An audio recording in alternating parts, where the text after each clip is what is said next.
Quality और consistent performance के लिए सिर्फ सिल्वर पंप्स एंड मोटर्स, नाम याद रखना। ભાઈ છે ને એને ખૂબ મારા ચાળા સમાધાન પછી કર્યા છે, પણ જેટલા સહન થતું હતું ત્યાં સુધી સહન કર્યું છે, પછી સહન થાય એવું નહોતું એટલે જવાબ દેવો ખૂબ જરૂરી હતો અને એને જ દીધો છે।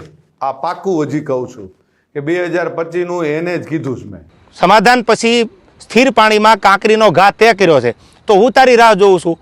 આઈ એમ વેઇટિંગ ફોર યુ। કોઈ લાંબી ચર્ચા કરવાની જરૂર નથી। મેં આની પહેલાંય કીધું હતું ને, હજી કહું છું, ડાયલોગબાજી બંધ કરી દે।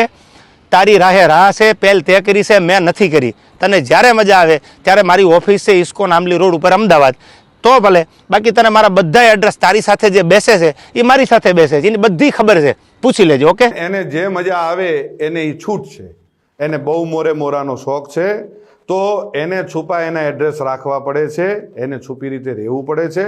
હું જ્યાં રહું છું, જે જગ્યાએ રહું છું, એ જગ જાહેર રહું છું। મારે એડ્રેસ કેમ છુપાવવું પડે ભાઈ? મારી તો અપડેટ હોય કે મારો ગઈકાલે આ કાર્યક્રમ છે, છતાંય તારે એડ્રેસ જોતું જ હોય તો ઇસ્કોન આંબલી રોડ ઉપર મારી ઓફિસ છે, આ મારું એડ્રેસ। ઓકે, હું 50-50ના ટોળા લઈને નીકળવા વાળો માણસ નથી। હું એ બીકણ માણસ નથી। મારે કોઈ બોડીગાર્ડોને બધાને કોઈ કોન્ટ્રાક્ટ ઉપર રાખવા પડતા નથી।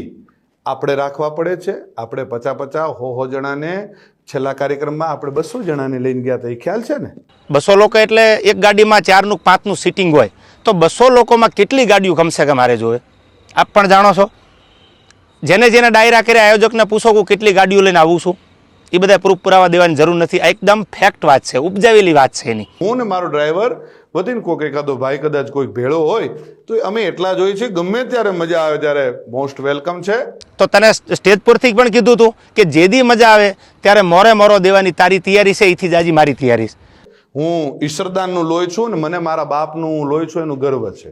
આપને જે હશે આપને મુબારક। સંસ્કારની વાત રહેવા દે ભાઈ, બધાના સંસ્કારની બધાને ખબર છે। જે મુઠ્ઠી બાંધેલી છે એને ઉઘાડી ન કર, ઉઘાડી હવા ખાય, એટલે આ બધી વાત છોડી દે।